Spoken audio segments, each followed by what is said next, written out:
ఎల్లుండి ఆగ్నేయ బంగాళాఖాతంలో అల్పపీడనం ఏర్పడే అవకాశం ఉంది. ఇది సోమవారం నాటికి వాయుగుండంగా బలపడుతుందని ఏపీ విపత్తుల నిర్వహణ సంస్థ ప్రకటించింది. ఆ తర్వాత 48 గంటల్లో వాయుగుండం మరింత బలపడే ఛాన్స్ ఉందని తెలిపింది.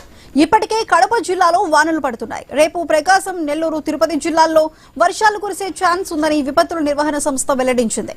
ఈ నెల 27 నుంచి 29 వరకు కోస్తా, రాయలసీమ జిల్లాల్లో భారీ వర్షాలు కురుస్తాయని వివరించింది. రైతులు పండించిన ధాన్యాన్ని జాగ్రత్త పరచుకోవాలని సూచించింది.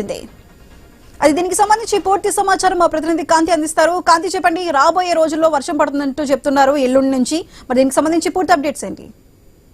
యాసుదా, రాష్ట్రానికి మరొక తుఫాను ముప్పు పొంచి ఉన్నట్లుగా వాతావరణ శాఖ ఇప్పటికే హెచ్చరికలు జారీ చేస్తోంది. మోందా తుఫాను విధ్వంసం నుంచి ఇంకా తేరుకోక ముందే రాష్ట్రానికి మరోమారు భారీ వర్షాలు చుట్టుముట్టే అవకాశం కనిపిస్తా ఉంది. ఉపరితల ఆవర్తనం ప్రభావంతో రేపటి నుంచి ఆగ్నేయ బంగాళాఖాతంలో అల్పపీడనం ఏర్పడే అవకాశం ఉందని వాతావరణ కేంద్రం వెల్లడించింది. పశ్చిమ వాయువ్య దిశగా కదులుతూ ఇది సోమవారం నాటికి దక్షిణ బంగాళాఖాతంలోని మధ్య ప్రాంతంలో వాయుగుండంగా మారి బలపడే అవకాశం ఉన్నట్లుగా తెలుస్తోంది. ఆ తదుపరి 48 గంటల్లో పశ్చిమ వాయువ్య దిశగా ప్రయాణిస్తూ నైరుతి బంగాళాఖాతంలో మరింత బలపడే అవకాశం ఉన్న నేపథ్యంలో దీని ప్రభావంతో వరుసగా 3 రోజుల పాటు రాష్ట్ర వ్యాప్తంగా భారీ వర్షాలు కురవనున్నట్లు రాష్ట్ర విపత్తు నివారణ సంస్థ వెల్లడించింది.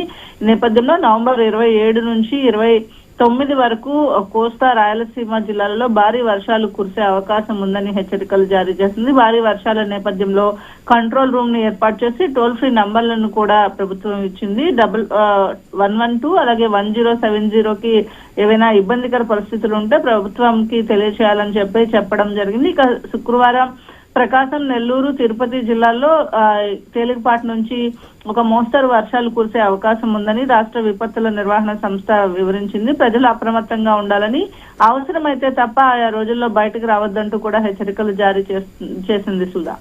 Right Kanthi, thank you.